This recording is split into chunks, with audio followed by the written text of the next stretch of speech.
Ben Miller is best loved for his comedy sketch shows with partner Alexander Armstrong, and performances in detective series Death in Paradise and the hit movie Johnny English have made him a household name. Now Ben is here in Wales to research his Welsh ancestry. Although Ben grew up in London, his mother is Welsh, and it's her family he's keen to discover more about. We always came on holiday to Wales, and of course my mother talks about it a lot. So I, of course, learnt a lot about Wales from my mother. It's time for Ben to play detective once more, in greener surroundings. If you don't find out now, when are you going to find out? Ben Miller is coming home. On this journey, Ben discovers he's not the only famous face in the family. That's ridiculous. Will that do? What do I think? Yeah. What do you think I think? That's just extraordinary. He's overcome with emotion after learning of a decorated World War I hero. And I always find that war very, very moving. But to feel a closer connection is it's very profound. And is Ben's ancestor quite the artist he's claimed to be? This is brilliant. It's not really like a modern lion. It has a bear's head, a poodle's neck, and the legs of a lion.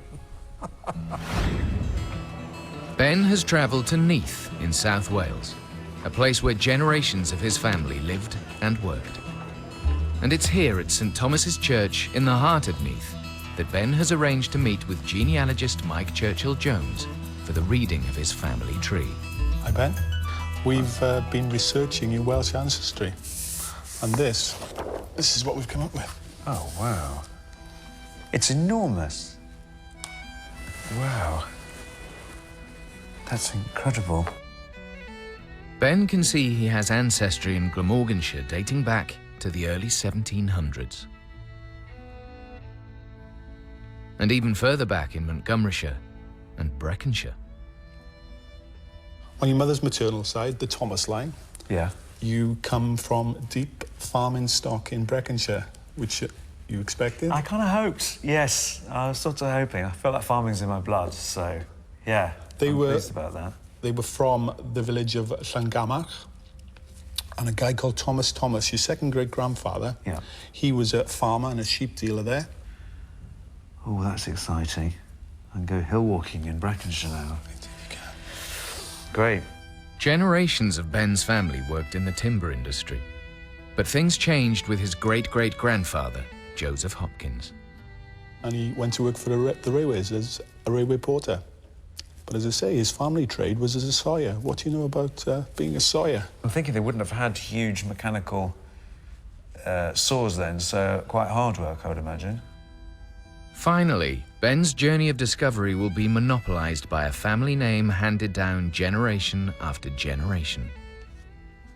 Samuel Peploe Mellin. That's a great name. Isn't it? Samuel Peploe Mellin. You couldn't have a better 19th century name. What a fantastic name, eh? But he worked as a painter. You'd have to be a painter with a name like Samuel Peploe Mellin, wouldn't you? Yeah. Yeah, You know, yeah. if there was ever anyone born to his trade, well, maybe we'll be finding his watercolours.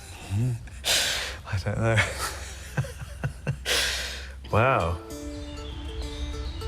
Ben has no idea how true this statement will become. In the church cemetery where generations of Peploe Mellins are buried, Mike can reveal the obituary of Samuel, who died in 1928. A document which reveals a man of many talents, or a man of very tall tales. Mr. Mellin at one time owned one of the largest painting and decorating businesses in the town. He'd painted a large number of local scenes that showed outstanding facility with the brush. This is brilliant. We just started. Outstanding facility.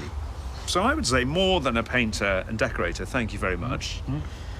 About 45 years ago, he was commissioned to paint a portrait of Albert, the Prince Consort, from a copy. A royal commission. Oh, here we go. Wait a minute.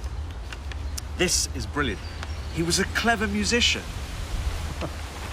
and would play almost any instrument. I was waiting for somebody to be a musician.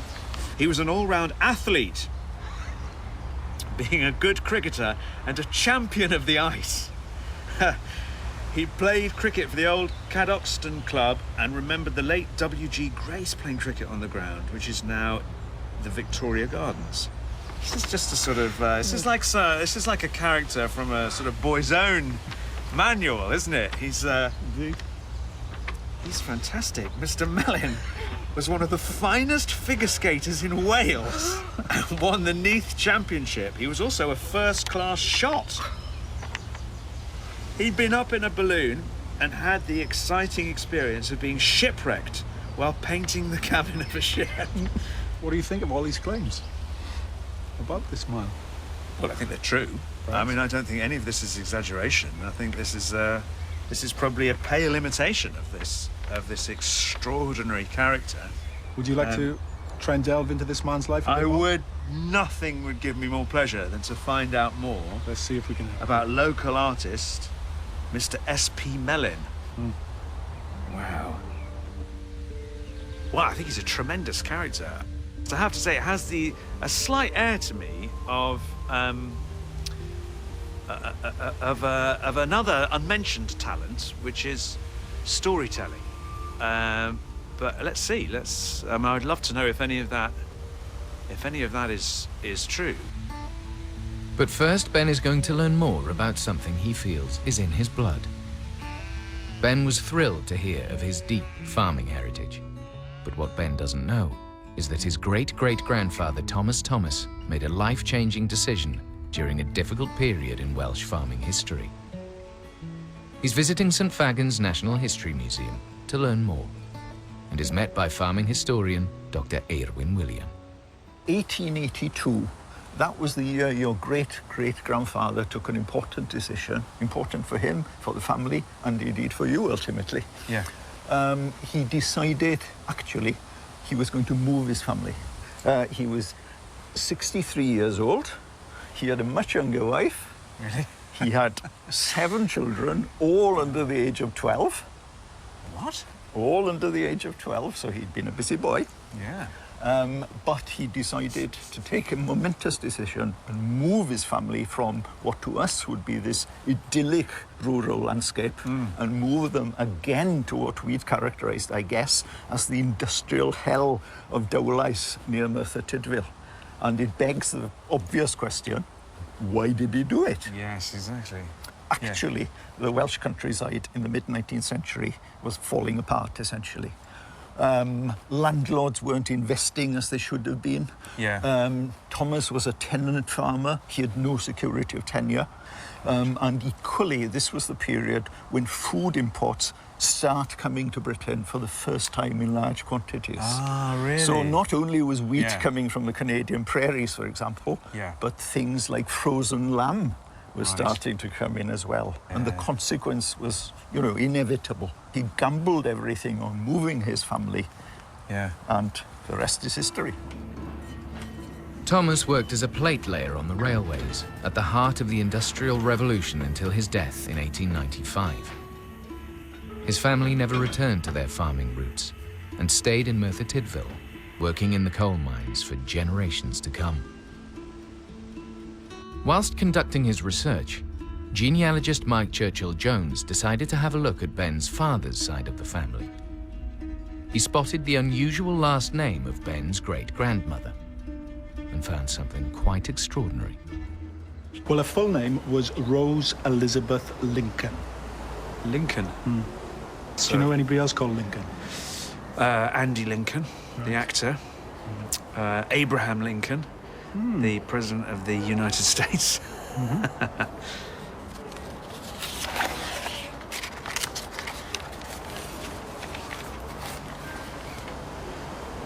You are That's related? him there. Well, we're not. You can't be serious.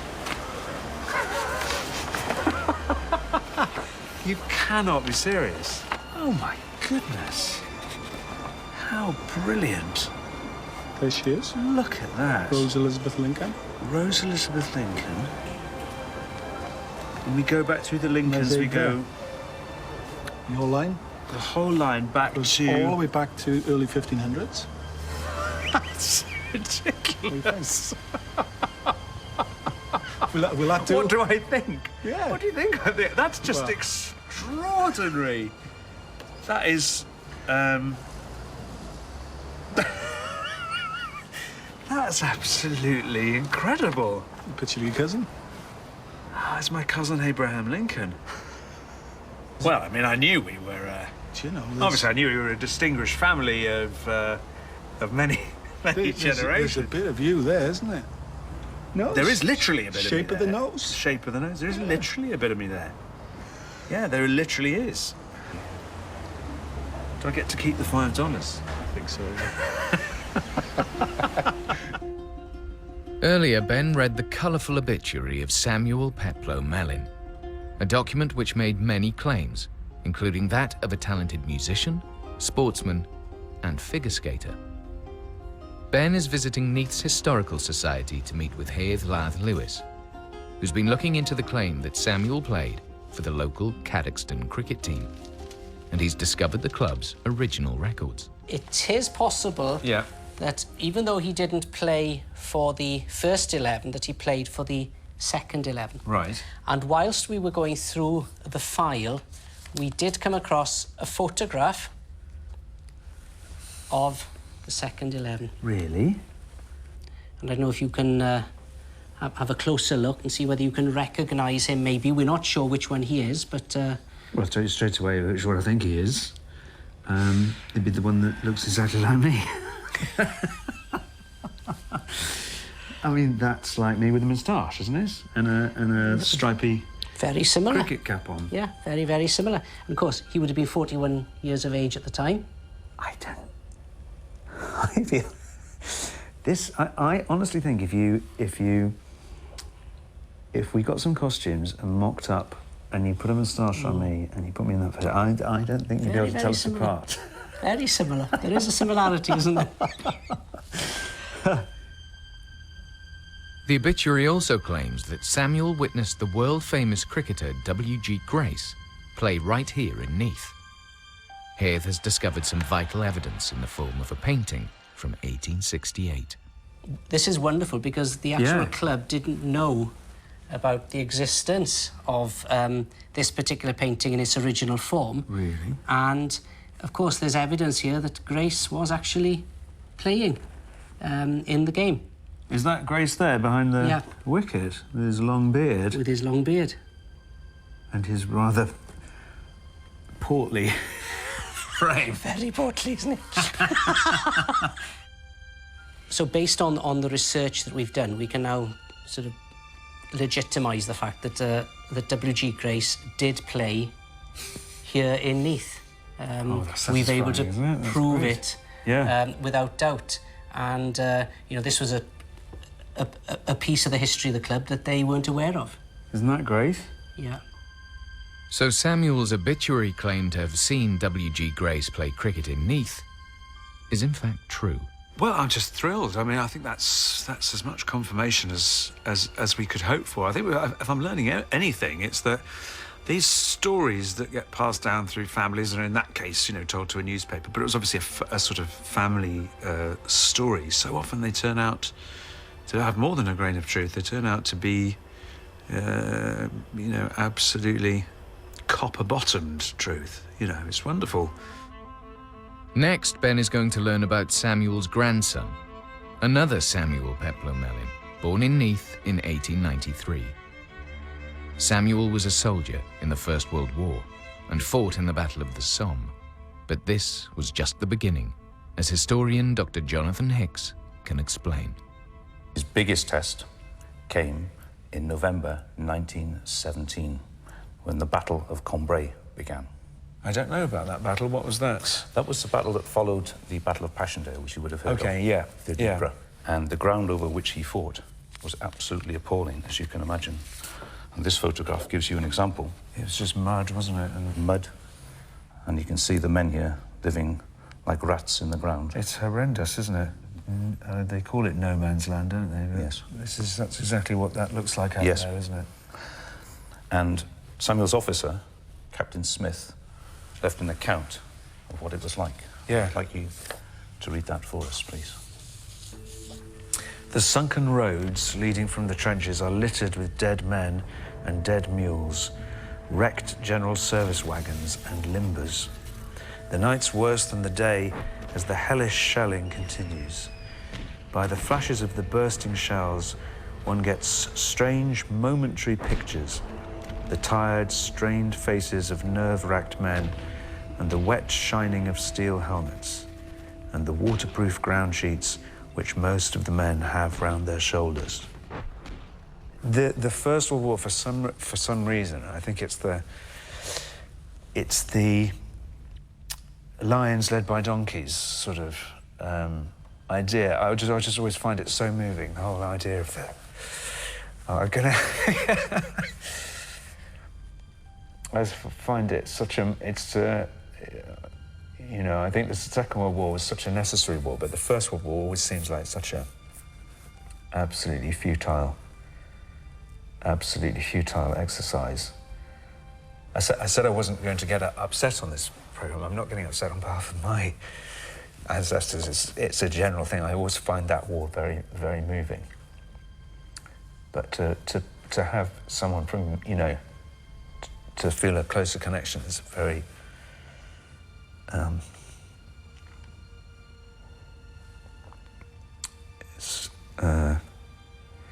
It's very profound. Would you like to see a picture of him, Ben? I would. That's your relation, Samuel Peploe Mellin. God, he's so young, isn't he? Those can't have been easy weapons to use, these rifles. No, How you can see that horrific bayonet on the end of it as well. Yeah. There were 47,000 British casualties during the Battle of Cambrai.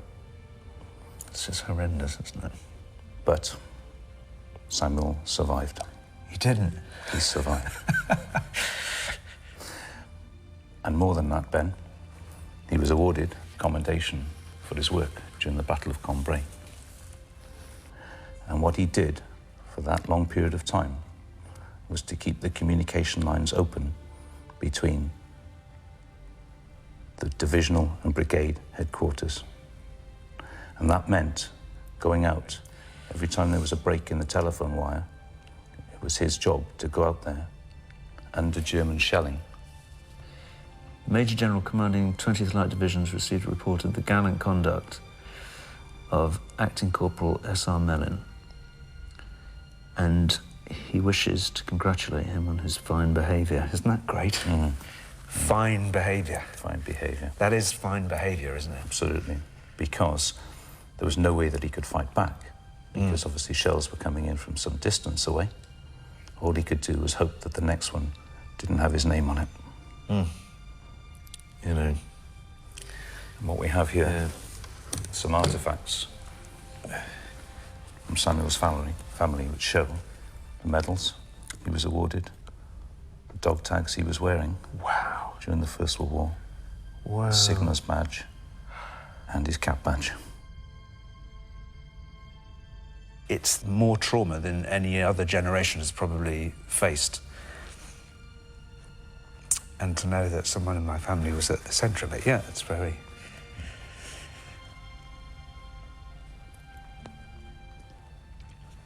I feel like I'm in one of my sketches.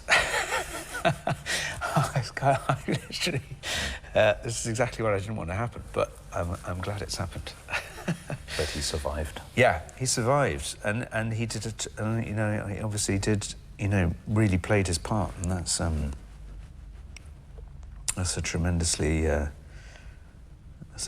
honourable thing. Yes. You know. Earlier, Ben read the obituary of his ancestor Samuel Peploe Mellin. It claimed he was an artist of some note, with many commissions for landscapes and even portraits of royalty. This is brilliant. Ben is meeting Mike Churchill-Jones at Neath's Old Town Hall to read an account from a court case from 1901. Samuel had a commission from local pub owner Charles Cheek, and Samuel had taken Charles to court for failing to pay him for the work. The plaintiff painted a sign for the defendant. The representation being a white lion. Mr. Cheek said it wasn't a lion and he wouldn't pay up. The solicitor for the defence said the case would be shortened if he could produce the lion. He couldn't make this up, could you? His Honour, well, bring in the lion. Laughter. The lion was then brought in, and Mr. Jeffrey said, "Look at it, Your Honour. What animal is it?" Laughter. His Honour, the lower part is like a lion, and the head is like a bear, but it is very like a heraldic lion. To Mellin, I think you ought to have made it look more like a lion.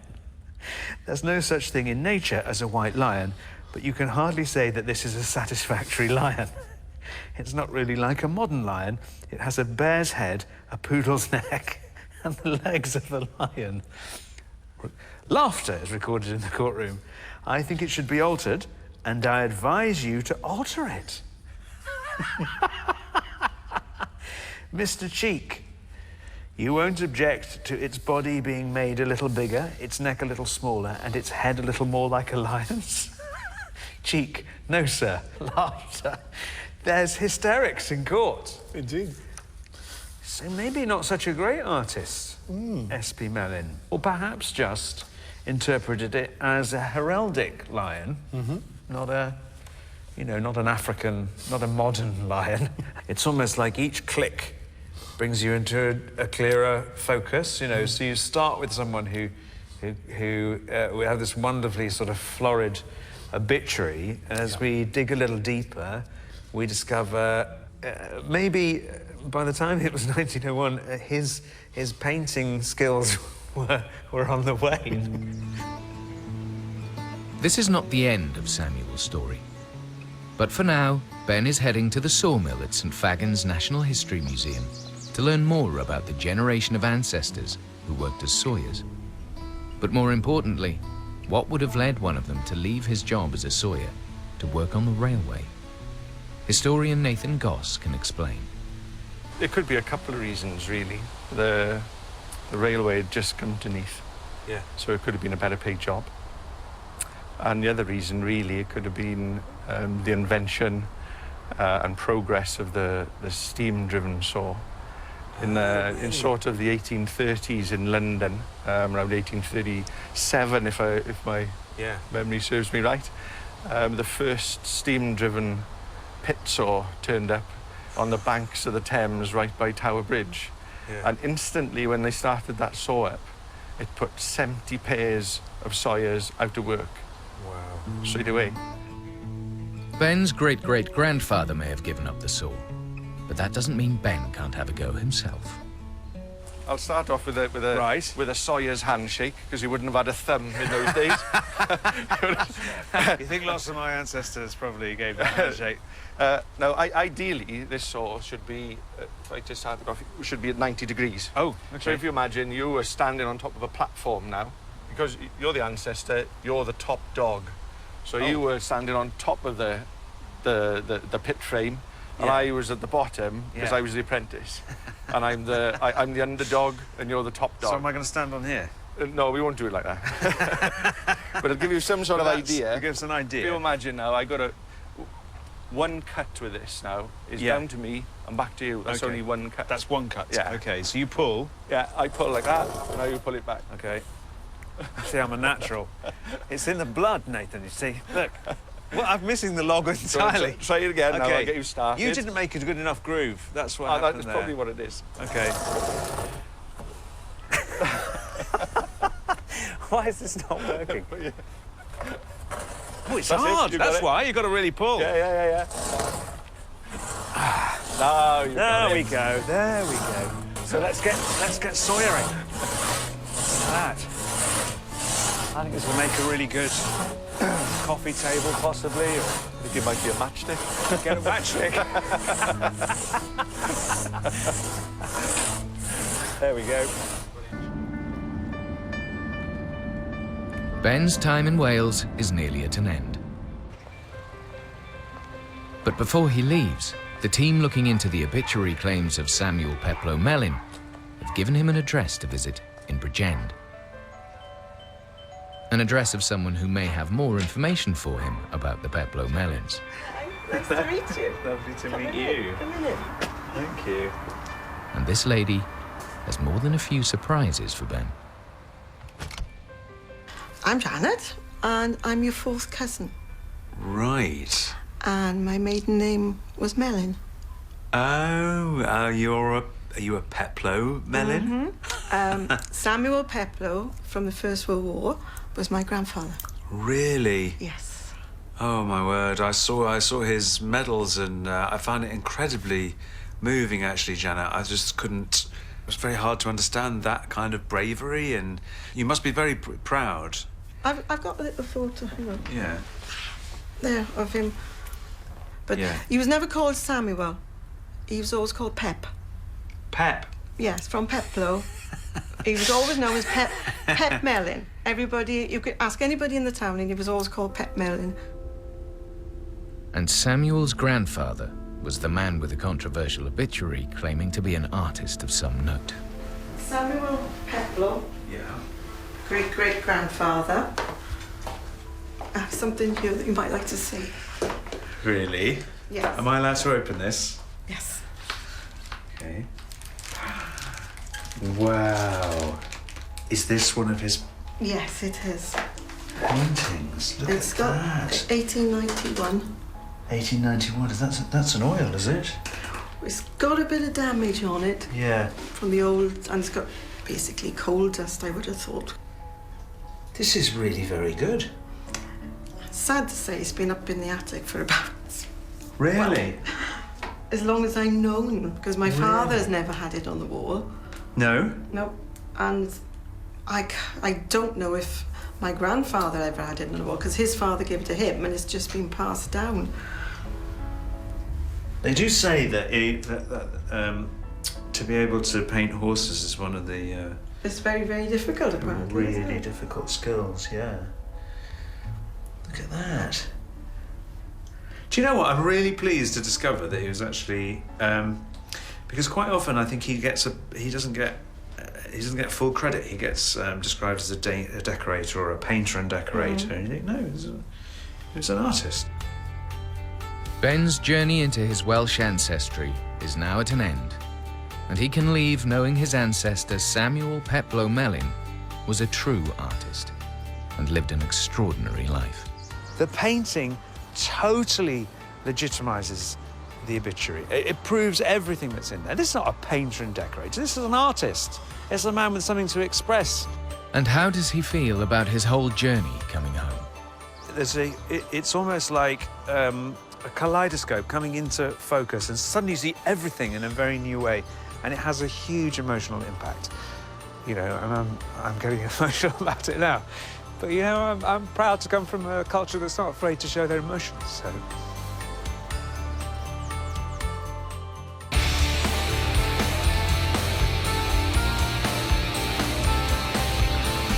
And the series continues at the same time next Friday with BBC News' own Jeremy Bowen.